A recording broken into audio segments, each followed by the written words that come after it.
is Lachey Triel. Welcome to Making Sapphire. Yes, this is a custom color unit for my babe here.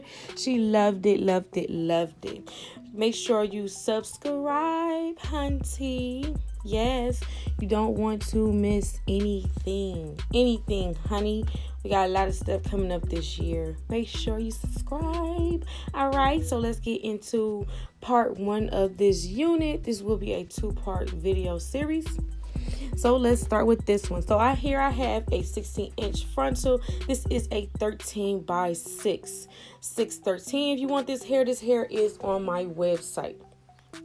And any custom units, if you get a custom unit from me, it will come with a 13 by 6 frontal unless you request otherwise. So yeah, and I have 3 matching bundles in a 18-inch, nice, thick, and full all the way to the end. Like I said, if you want to order this hair, it is on my website. The link will be below in the description on both YouTube and Facebook. First things first, you always want to start with gloves. Sometimes I don't wear them, but this time I did. Okay, hunty. All right. So I have this dark blue Poseidon, and I have this lighter blue called Aquamarine. They're both by Arctic Fox, my absolute favorite. It smells so good, like Kool-Aid. I love it. So I picked up these color bowls from Ion, from Sally's, and I picked up the matching brushes because I just thought they were so cute. So I'm going to take out the light blue and the dark blue for both the combs. For both the brushes and the bows. So I'm not dipping in the wrong colors or anything. So it's always good to color coordinate. All right, honey. There we go, right there. Here's my 13 by 6 frontal, as I stated earlier. So I'm going to go ahead and pin this onto this mannequin head, on this canvas head, to make sure that it's all the way flat to here, so that when I start coloring it, I'm not making a mess and the hair is not all bunched up or out of proportion.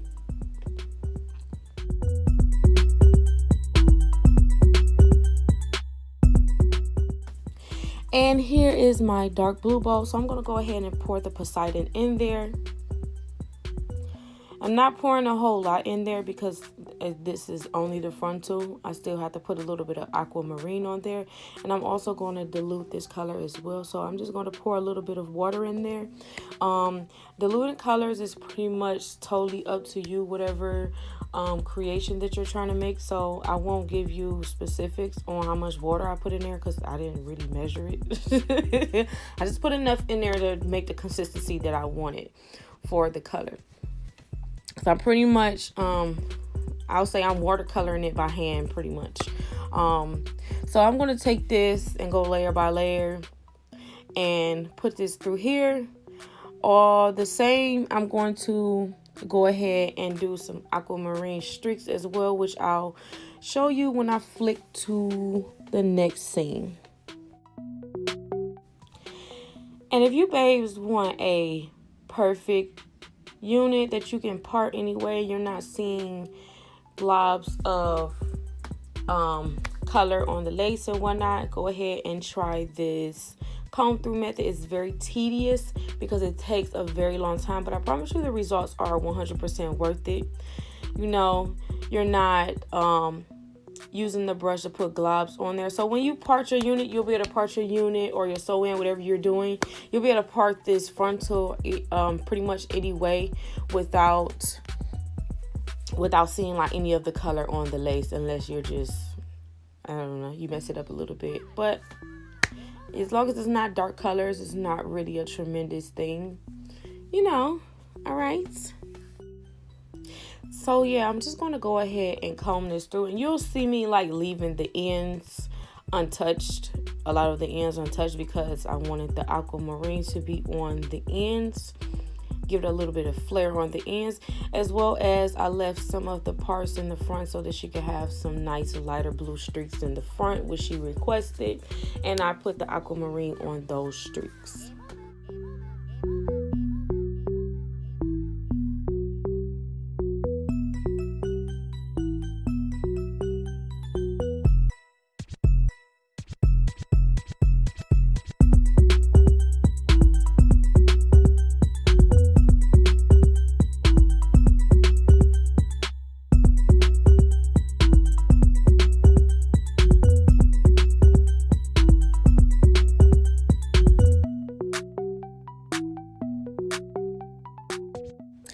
So yeah, babe, so this is what I mean when I said that I was doing the aquamarine streak. This right here, this part is the Poseidon color. So I'm just combing that through, making sure that it's getting on all of the edges properly. And you can see the aquamarine on all of the other parts that I've already colored. So I'm just going through, making sure that I'm blending these colors very well so they be nice and cute. She was going on a tropical vacation. I really wanted it to be a nice, beautiful tropical wig for her, which it turned out beautifully. So continue watching and I'll finish telling you about the rest. Okay, hunties? All right, babes? Yes.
So now that the frontal is all complete, I'm going to let that sit to the side and let the color do its magic. And you have me here pouring in hot scorching water so that I can watercolor the bundle, because I wasn't going to go through that whole same process. Okay, honey? All right. Watercoloring comes out very pretty, so we're going to do that on the bundles.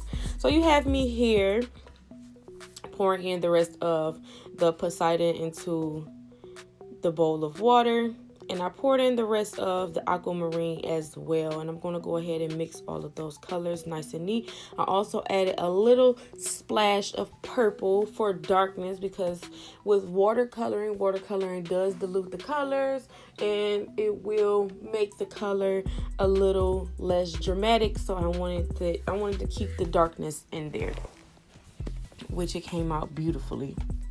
So I'm going to go ahead and mix that all together, and I'm going to take my bundles and I'm only going to dip them in to the ends. Well, I'm sorry, not to the ends. I'm going to dip them about 2/3. I'm going to dip about 2/3 of the bundles into this watercolor mixture, and I'm going to leave the ends untouched because I need the ends a little bit different. So I'm going to sit that in there, squish it around. Make sure that all of the hair is getting colored properly. And I'm going to do this exact same process with absolutely all of the bundles. And to keep the dry ends from falling into the water, pretty much what I did was I just grabbed a clip and then I clipped them to the side of the bucket so that it can sit there and it doesn't sink down into the hair. As you can see, there was still a little bit too much blonde on there, so I dipped it in there some more to get the results that I wanted. And as I said before, I'm going to do this with all 3 bundles.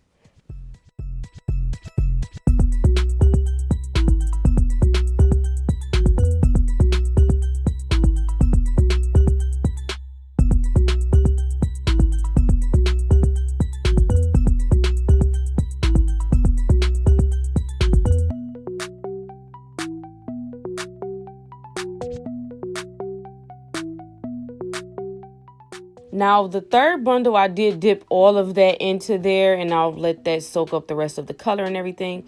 So what you have me here doing, I have a separate bucket of extra hot water, and I am putting some aquamarine in there because I'm going to go ahead and dip the ends into this mixture right here.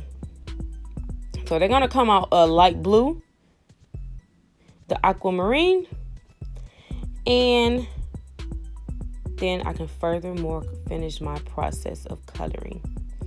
Because I'm going to go ahead and take this in there, and I'm going to dip it back into the other mixture as well. It's like I said, I wanted these two colors to mix. They mixed very, very well. They came out very pretty. So I just went back and forth and dipped it between the two buckets. And as you can see here in the middle, if you want, you could take, if you're trying this method, you can take the bundles and unwrap them from the very beginning, or you can do pretty much like I did. I unwrapped them at the end and then redid them that way.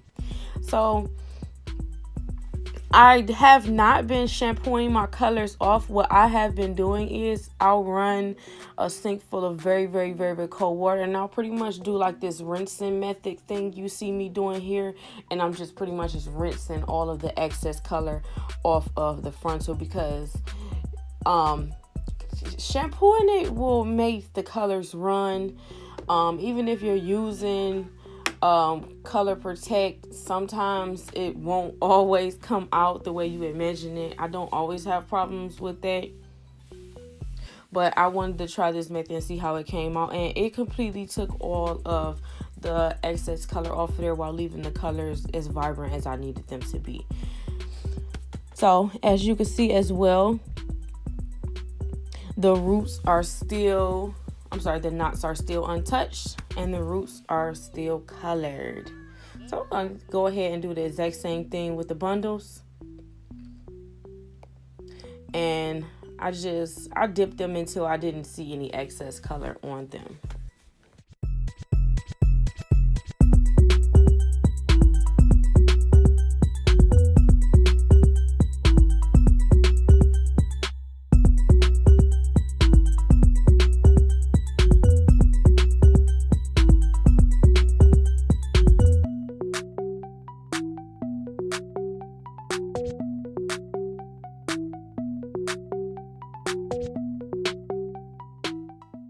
See how beautiful those colors came out? I love, love, love them. Now let's get back to business. All right, so I did blow dry this frontal on really, really, really, really low heat. So yes, honey, do you see those colors? You can see the aquamarine shining through, the Poseidon shining through, but I'm going to do something a little bit further.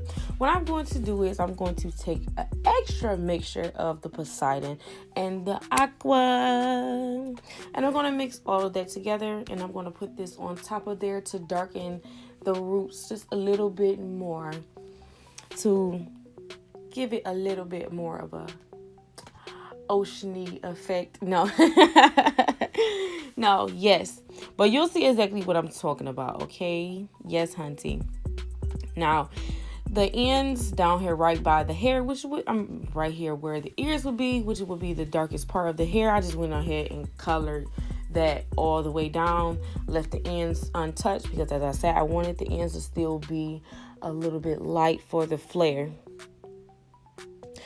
What I also did is when I get to the next top layers, I'm going to color the roots, and I'm going to split these colors up. And I'll show you exactly what I mean in a minute.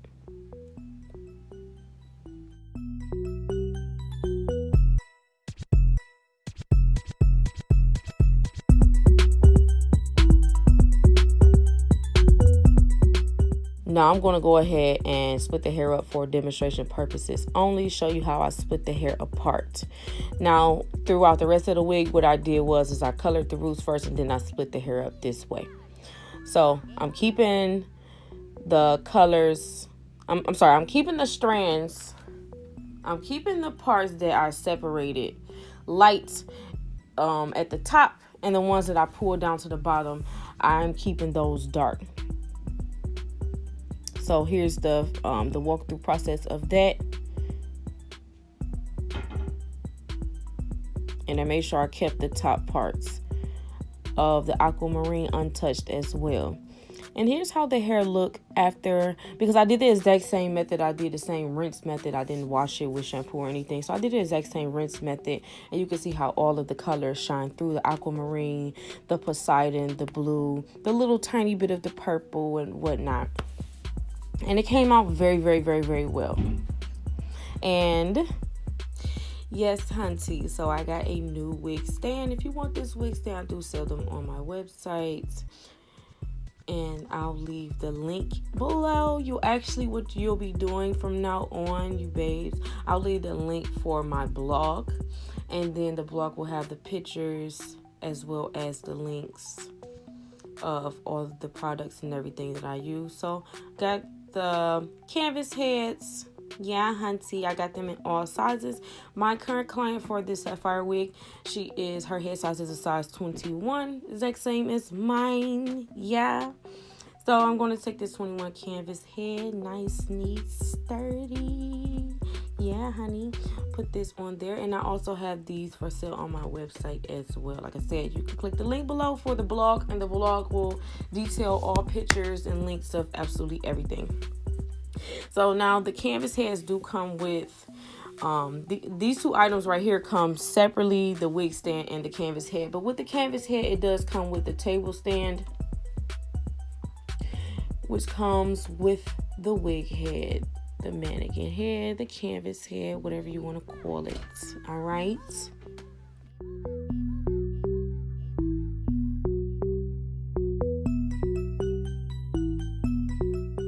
All right, back to business. All right, hunties. Okay, so I'm going to go ahead and take my beige dome cap. This is from Q-Fit. And I'll also put these on my website as well for you babes to order. All right. So this is the front where you see the V. And I'm going to just go ahead and pin this down. You guys know I eyeball measurements. Okay. All right. I'll do another one with the detailed measurements for a size 21 cap on my next video. I promise you that. Okay. But this time I'm just going to eyeball the measurements. All right. To fit my client's hair size. Here's my 13x6 frontal. I'm going to put on there. And I did mess it up a little bit the second time I colored it. I got just a little tiny bit of the color on the bottom side of the frontal, but the knots are still pretty, really light. So when she parts it, you won't see any of the color. So I'm going to go ahead and pin this down. I'm making sure that when I pin this 13x6 frontal down, that it's all the way flat to the canvas head. And what I also like to do is with my 13x6s and as well as my 13x4s, I like to pull them back just a little bit because it pretty much it shapes out the head. So you'll see it like going at like sort of a triangle shape, like towards the end. From me pulling the frontal back, because it just curves the head a lot better versus the frontal being on the cap just straight up and down. Now, as you can see, I'm just taking it and making sure that I am positioning this frontal on her correctly. Because like I said, I already know my client's measurements. I already know how she likes her wigs and everything. So I'm going to go ahead and put it on there exactly how she wants it. So I'm going to repin the front of this frontal down. And now it's time for the pigtails, hunty. All right. Yes, y'all know I love to do my pigtails. Doing the pigtails helps me keep the frontal from pretty much getting messed up or frizzing up as I am making the wig on the sewing machine. Now, as I stated before in my previous videos, I do like to use different color threads. So I'm using this blue for, of course, the blue wig. And I'm going to go ahead and show you how I sew my 13x6 frontals down. Pretty much the same way that I sewed the 13x4. You guys know I like to start in the middle and work my way down the ends. If you don't know why I do this because it evens out the unit. The string is not pulling the frontal from one side to the other. Pretty much the me doing it in 2 different steps makes the tension even on the cap. So, because you know, like, if you sew it from one side to the other throughout the duration of you wearing the wig, I won't say that it won't like slide or anything, but it just seems like it just lays a lot flatter to me when I do it this way.